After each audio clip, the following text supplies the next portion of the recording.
Estimados seguidores, bienvenidos a este nuevo episodio de Cocodrilos del Mundo.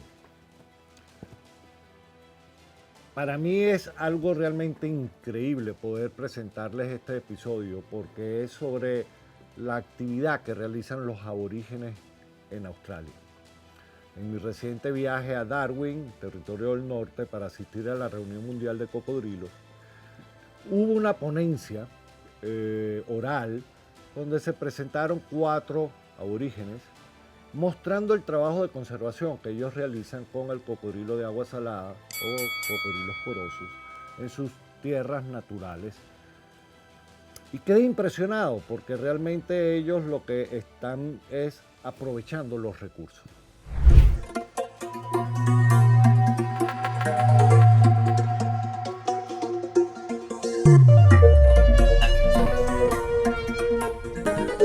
Tuve la suerte al día siguiente de esa presentación de lograr tener una pequeña conversación con el señor Otto Campion, que es uno de los directores de el Arafura Swamp Rangers Aboriginal Corporation. Es una organización sin fines de lucro aborigen que se encuentra localizada en Ramakinin, que es al norte de Arnhem Land, a 580 kilómetros al este de la ciudad de Darwin.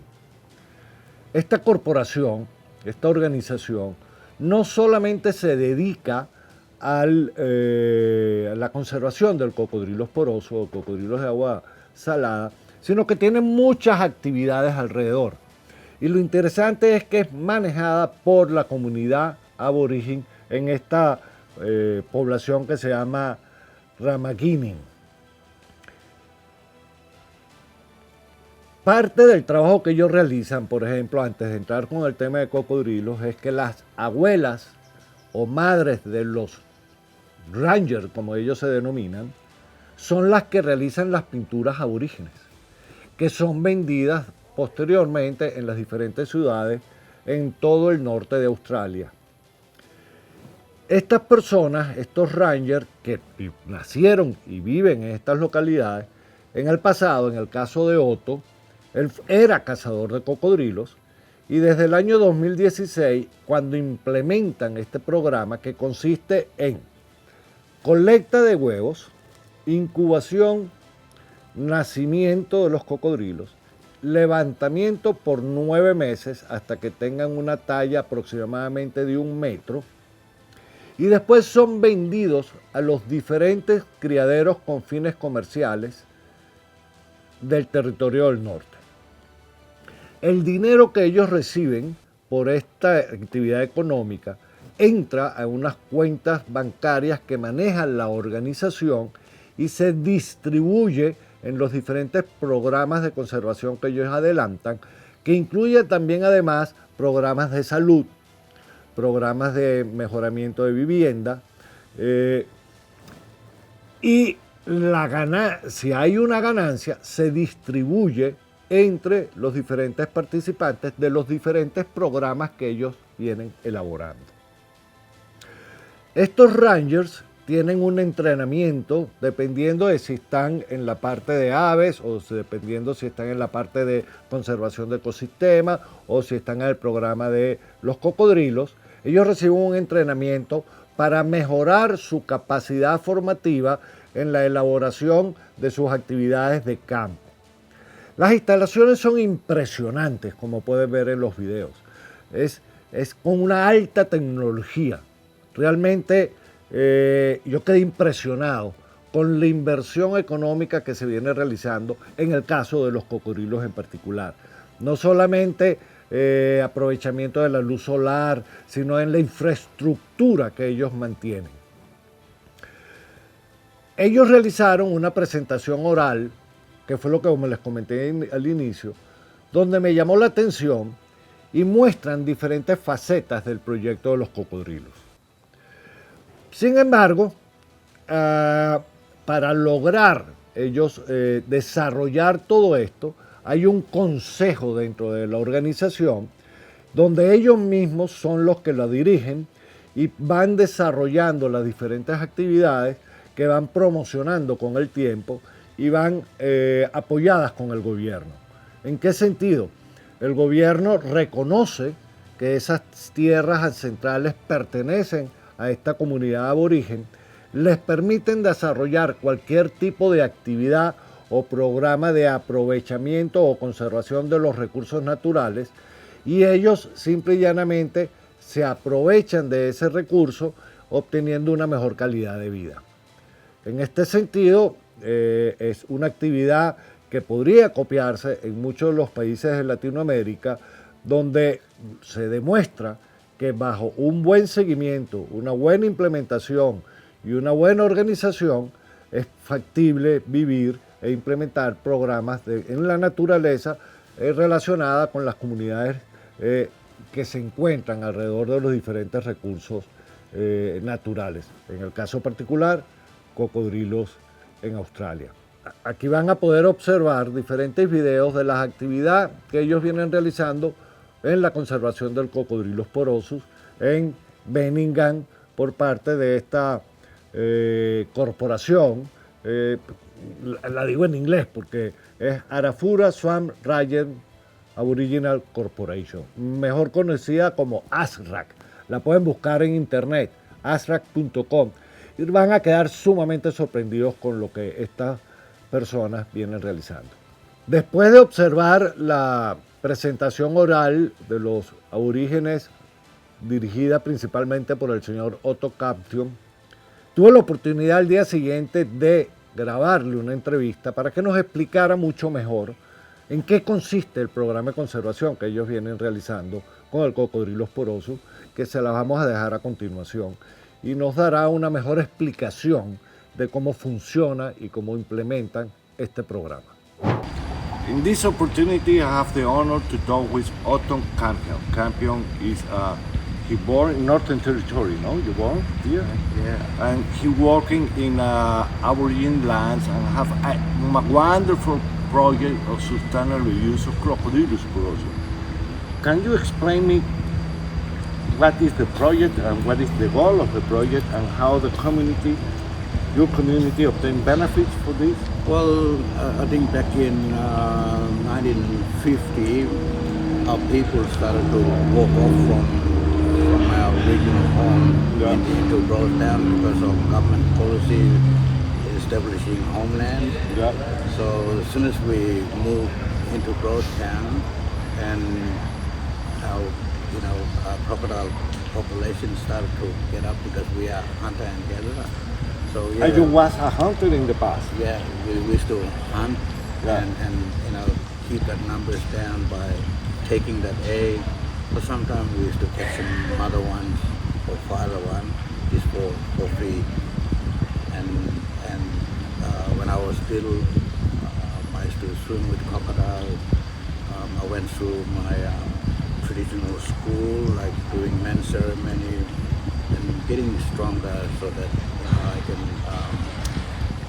My grandfather wanted me to start follow his footsteps, and yeah. So back in the early days, my father was involved with crocodile culling, like they used to go and hunt crocodile, take skin, walk maybe for 1 or 2 weeks, and then collect them 3 or 4 skin and tear them up to Milingimbi Island and trade for tea, flour, sugar, calico, and steel like knife, axe. And yeah, my father didn't see any money, but now we've changed because we are hunter and gatherer, and we want to start earning income from managing crocodile and keep that knowledge strong for the country. And now what is the work exactly the community do it? You're collecting the eggs and incubate? We collect the egg, we incubate, and then we have raising pen. We keep them for 9 months, just feed them up, and then we grow them in certain size. Yeah. And we have to put them in tube from the remote community, send them through plane. So yeah, now this is third year we've been doing it, and we're the first, like the second ranger group started to do crocodile farming because in Airfield Swamp and other river system, we know it's a natural farm, in our country. Yeah. Make sure all the nesting material we want to protect, but our swamp is in big threats because we have mimosa, zebra taking over the wetland, and we have other exotic weeds taking over our native grass. Yeah. And we've been worried because fire behavior is different. When we look at gamba grass, for example, it's double up fire, and we look at our spear grass, it's cool fire. And I think connecting all the land and sea ranges to start taking over instead of outsiders come and run the program. We run it ourselves, and we have all the volunteer staff, and they just help us to do reporting and keeping all that. Okay, but to finalize this short conversation, the project consists in collecting eggs, incubating, obtain the hatchling, rising for 9 months, and then you sell. And then we sell them live. Okay, you sell the live one, or Yeah. you sell the skins? Now we sell the live one and let this farm do the. Okay, you sell to another farm. They complete the growing season, Yeah. and the money coming to the community. We bring back that money straight to our ranger group because Okay. we do a lot of paperwork, and sometimes we get a good income, $30,000 or 10. It depends on how much egg we Yeah, you collect it every year. Yeah. Excellent, excellent. And how many people are involved in the project? We have maybe 30, 40 ranges, including homelands. Yeah. And our company, we have members, about 100 members representing our company. Okay. And And the money distributed like a normal company, or the money are invested again into the project? I think, It's dependent situation, or what? I think when we get, when we sell, the money goes to our ranger bank, Yeah. and then we go through and look at this budget, and we put wish list for what things that we want to buy. Yeah. Or some we put half for paying traditional owners their INEs for us because they are hunter and gatherer. Oh, great. Otto, thank you very much for your time, okay? Thank you. Para finalizar, les agradezco su seguimiento a nuestros episodios de Cocodrilos del Mundo.